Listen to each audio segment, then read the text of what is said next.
Bonjour, aujourd'hui nous allons étudier le niveau de vie à l'aide de l'instrument de la moyenne et de la médiane. Nous allons donc voir ce qu'est le niveau de vie moyen mais aussi médian des Français. Tout d'abord, rappelons la définition du niveau de vie. Il s'agit de la quantité, mais aussi de la qualité des biens et services qu'une personne ou un groupe peut s'approprier, c'est-à-dire acheter. Pour l'INSEE, tout simplement, il s'agit du revenu disponible, c'est-à-dire du revenu qui permet, après les impôts divers et variés, de consommer, voire d'épargner. Rappelons également qu'une moyenne, donc pour mesurer un niveau de vie moyen, est une valeur représentant un niveau général. C'est ce qui rend cette valeur très intéressante puisqu'elle résume un grand nombre de valeurs à une seule. La moyenne simple se calcule ainsi, on additionne toutes les valeurs et on divise par le nombre de valeurs. On peut également réaliser, dans certains cas, une moyenne dite pondérée ou encore à coefficient.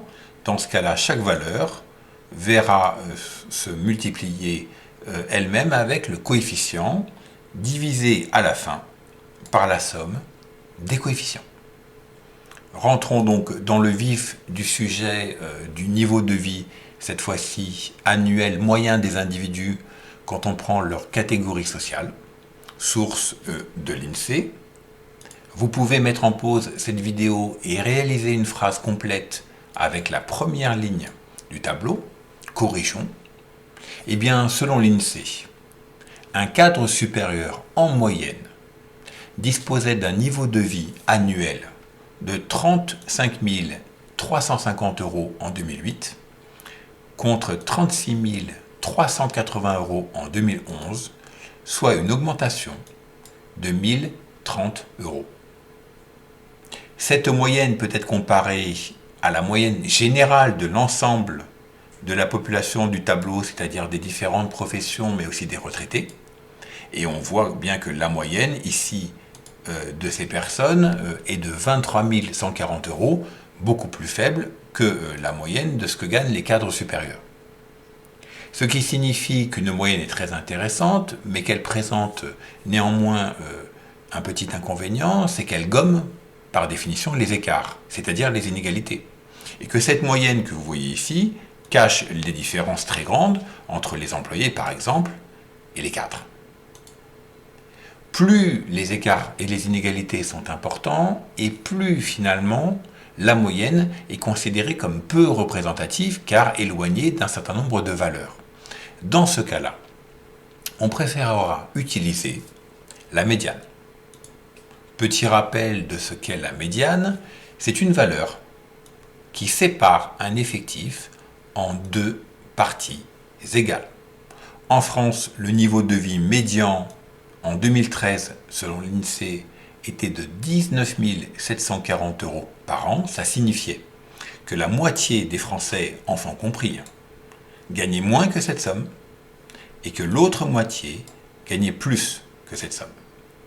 Cela signifie que cette valeur, finalement, est intéressante puisque la majorité de la population se trouve autour de celle-ci et que les hauts revenus ne l'influencent pas, alors que les hauts revenus, par définition, feront augmenter la moyenne. En définitive, quand on compare donc le revenu disponible moyen et le revenu disponible médian, on se rend compte, à travers ces courbes, que systématiquement, et c'est logique, le revenu moyen est supérieur au revenu médian, puisque le revenu moyen comprend les revenus des personnes les plus aisées qui font monter la moyenne. Alors que le revenu médian, lui, prend en compte simplement la moitié de la population et l'étudie.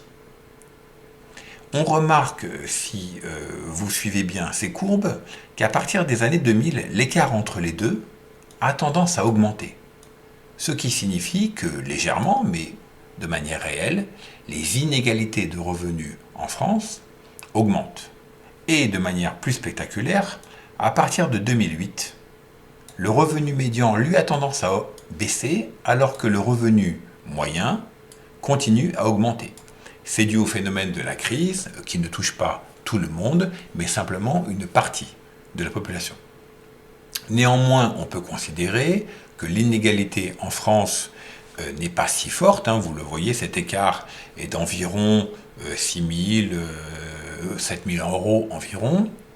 Alors que, et nous conclurons là-dessus, aux États-Unis, entre 2010 et 2013, le revenu médian des Américains a baissé de 5%, alors que le revenu moyen, lui, a augmenté de 4%. Le revenu médian a donc baissé à 46 700 $, alors que le revenu moyen a augmenté, lui, pour arriver à 87 200 $ par an, soit près du double. À bientôt.